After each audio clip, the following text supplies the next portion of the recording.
Another week, another great slate of Texas high school football games across the Lone Star State. I love you, Dr. Zayas. We're fixing to pick 'em.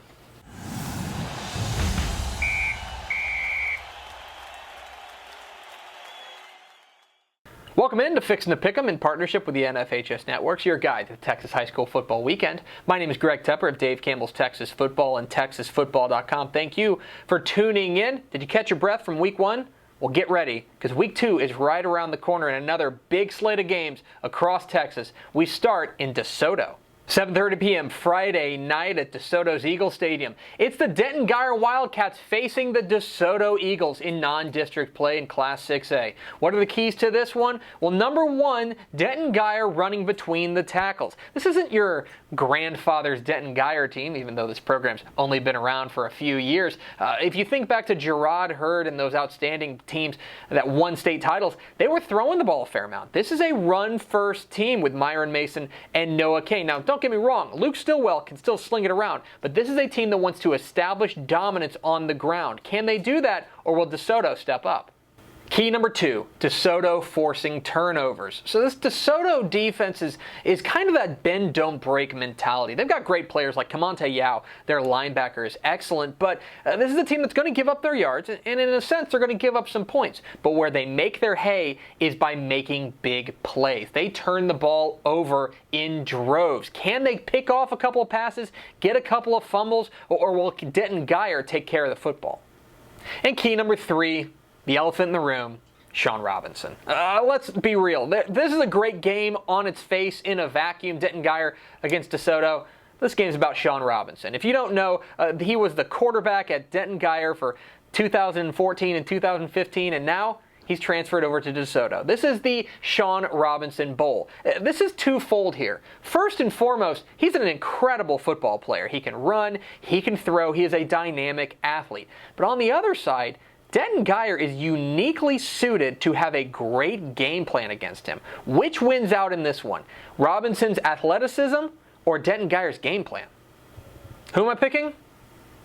I like Denton Guyer in this one for a couple of reasons. First of all, I think their ability to run the ball is going to be something that DeSoto has not seen yet, and that's going to be twofold, keeping the ball away from DeSoto's big-time offense and also grinding out yards on the ground. I think Noah Kane and Myron Mason have a big game. On the other side, I just think that Denton Guyer has the book on Sean Robinson. There's no team as uniquely suited to stop him as the team that's had him on their team for the past 2 years. For those reasons, I like Denton Guyer. 7 p.m. Thursday night at Galena Park ISD Stadium. It's the North Shore Mustangs welcoming in the Manvel Mavericks. What are the keys to this clash in the Houston area? Number one, is Bryant Beatty for real? Go back to week one. There were a lot of really impressive playmakers across the Lone Star State, but one that really hopped on our radar was this Galena Park North Shore quarterback, Bryant Beatty. He was all over the place, throwing the ball well, running the ball well. This kid really served notice to the entire Houston area that he is legit. Can Manvel find any sort of way to stop him, or is this the real Bryant Beatty? Key number two, Manvel's deep threats, and they have plenty of them, whether it's Jalen Preston or Keelan Stokes. Quarterback Cason Martin has a number of weapons that he can go to. They want to take the top off the defense, go deep early and often against this North Shore defense. Can North Shore stop that, or will Manvel start hitting home runs? And key number three, does size matter? Manvel's dropping down from 6A to Class 5A. Their enrollment's hovering right around 2,000 kids. North Shore's got more than 4,600 kids in their school, more than twice what Manvel has. That means that North Shore is going to have, especially early, more quality depth than Manvel does. Does that matter in this early season matchup? Who am I picking? I like North Shore in this one. The defending 6A Division I champs were super impressive in their Week 1 win, and not just because of their quarterback Bryant Beatty, but also because of their defense. Manvel's going to have an opportunity to swing for the fences, hit a couple of home runs here, take the top off the defense, but I think that North Shore makes enough plays, especially in the third and fourth quarter, to win this one. 7:30 p.m. Friday night at Hawks Stadium in Wall. It's the Cisco Lobos and the Wall Hawks. Excited to see what this Cisco quarterback Case Gale does as an encore. He was sensational in Week 1. Can he drop Wall to an improbable 0-2? That defense has got to step up. I like Cisco in this one.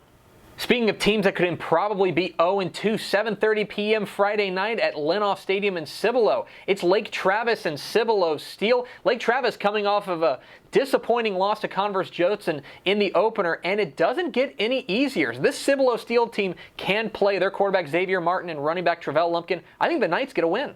And down in Hewitt, 7:30 p.m. Friday night at Panther Stadium, Argyle takes on LaGrange in a battle of who's healthy. Argyle loses their quarterback Dane Ledford in the first week, and maybe more importantly, LaGrange loses their star running back J.K. Dobbins. Who steps up in their absence? I like Argyle behind running back Don Williams. But those are far from the only big-time Texas high school football games this weekend. Let's get to the lightning round. I like Arlington Martin over South Lake Carroll. Give me Carthage over Texarkana Liberty Ilo. And I'm picking Phil Danaher. Give me Corpus Christi Callahan over San Antonio Johnson. I think Converse Judson moves to 2-0 with a win over San Antonio Brennan. Give me El Paso Chapin over El Paso Eastlake. And I'm buying in on Idalou. I think they beat Seminole. In six-man action, I like Milford to beat Jonesboro. Give me Kirbyville over Orangefield. And I'm going to take Lufkin to beat Nacogdoches. Give me Memphis to take down Wheeler. I'll take Canyon over Monahans, and Pottsboro topples Gunner. And finally, I like San Benito to beat San Antonio East Central. Kennedale just nips Terrell. And of course I'm picking Texas High to beat Arkansas High. That's going to do it for Fixing to Pick'em in partnership with the NFHS Networks. What am I wrong about? What games did I miss? Leave comments down below. Don't forget to hit the subscribe button. Follow us on Twitter at DCTF. Like us on Facebook, facebook.com/DaveCamels. Follow us on Instagram, instagram.com/DaveCamels. And of course, see us at TexasFootball.com. Thanks for watching. Enjoy the Texas high school football weekend. We'll see ya.